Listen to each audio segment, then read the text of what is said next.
This is the HAPPYRUN Electric Bike. When I first saw this bike in person, I was struck by how bold it looks. The frame gives off a mini motorcycle vibe, especially with those huge 20 by 4-inch tires and the dual suspension setup. It's solid, definitely on the heavier side, but right away you can tell it's built for real riding, not just casual spins around the block. From my experience, the first thing that stands out is comfort. The dual suspension does an awesome job of soaking up bumps, whether I'm cruising through the city or testing it out off-road. The fat tires are a big help too, making the bike feel stable, whether I'm on loose gravel, sandy trails, or standard pavement. Honestly, I was a bit unsure at first. Sometimes bigger tires look cool but ride clunky. That's not the case here. They roll smoothly, and with the suspension, this e-bike feels more like a little electric motorcycle. Key features that really matter to me are power and battery life. The motor's officially rated at 750 watt, but it can peak at 1500 watts, or even 2000 watts in some bursts, which just means it's got plenty of push for hills or picking up speed. I live in an area with some steep inclines, and this thing never felt like it was struggling. I use the pure electric mode a lot, where you can just thumb the throttle and let the motor do all the work. But pedal assist is there too, if you want a bit of exercise or need to squeeze more miles from the battery. If you're new to electric bikes, pedal assist means the motor gives you extra boost when you pedal, which makes riding feel lighter and easier. The top speed is advertised at 32 miles per hour, which is pretty accurate. I usually hit around 30 miles per hour on flat roads, which honestly feels fast enough for bike paths or city streets. With the removable 48-volt 18AR battery, HAPPYRUN claims you'll get 60 plus miles per charge on the lowest pedal assist setting. In my experience, I tend to get about 40 miles, but that's because I'm often using the throttle and riding at higher speeds, plus some off-roading. Battery range always depends on things like rider weight, hills, and what assist level you use. But I think 40 miles for typical riding is actually pretty solid. When it comes to design, this bike is a crowd pleaser. The retro frame, the big tires, and the digital display all look sharp. I like the wide handlebars. It makes steering really natural and easy, especially when maneuvering at lower speeds or navigating parking lots or trails. The seat is padded and reasonably comfortable. For longer rides, I do wish it was a bit softer, but it hasn't been a deal breaker for me. I'm about 6 feet tall and feel like the fit is just right, but shorter riders might want to check the seat height and frame size first. Setting up was fairly straightforward. It comes 90% pre-assembled, so I only had to put on the front wheel, handlebars, and pedals. It took me about 45 minutes, and though the instructions could be better, I managed without too much fuss.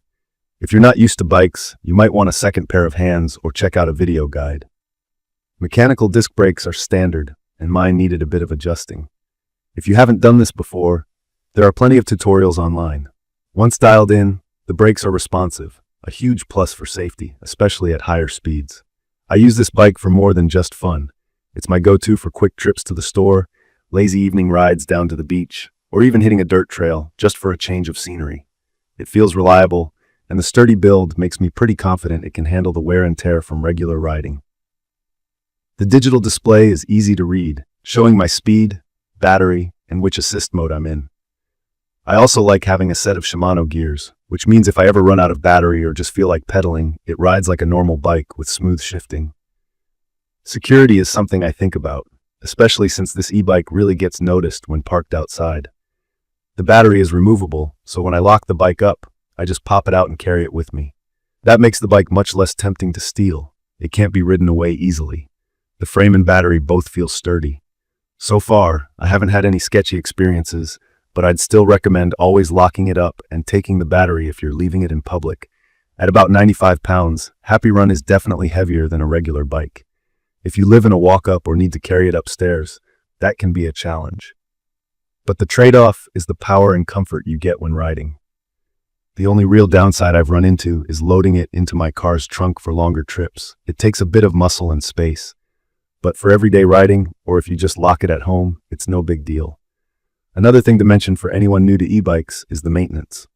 Regularly check tire pressure and keep the bike clean, especially after off-road rides. The battery can be fully recharged in about 5 to 6 hours, which I find convenient.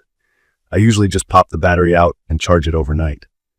Everything on the bike feels pretty sturdy, and after weeks of riding, nothing's come loose or shown signs of wear. From my experience, This e-bike is perfect for anyone looking for a commuter that's also fun for weekend rides, or honestly, anyone who wants their bike to stand out. The price is fair for what you get. Real power, long battery life, solid build, and a look that turns heads. If you're thinking about going electric but want something with more muscle and comfort than a basic city bike, I'd recommend this for sure. In conclusion, my quick review of the HAPPYRUN Electric Bike for adults is that it proves you don't need to spend a fortune to get a great mix of speed, comfort, and versatility. It's not the lightest e-bike out there, but in my opinion, the fat tires and suspension make it worth it if you want to ride on all types of terrain. As a daily rider, I genuinely enjoy it, and it's become something I look forward to using, instead of just a way to get around. If you're considering going electric for the first time or upgrading from a smaller e-bike, this is definitely worth a look. Drop your thoughts or questions in the comments, and don't forget to subscribe to the channel for more quick reviews and updates on cool gear. Thank you for watching.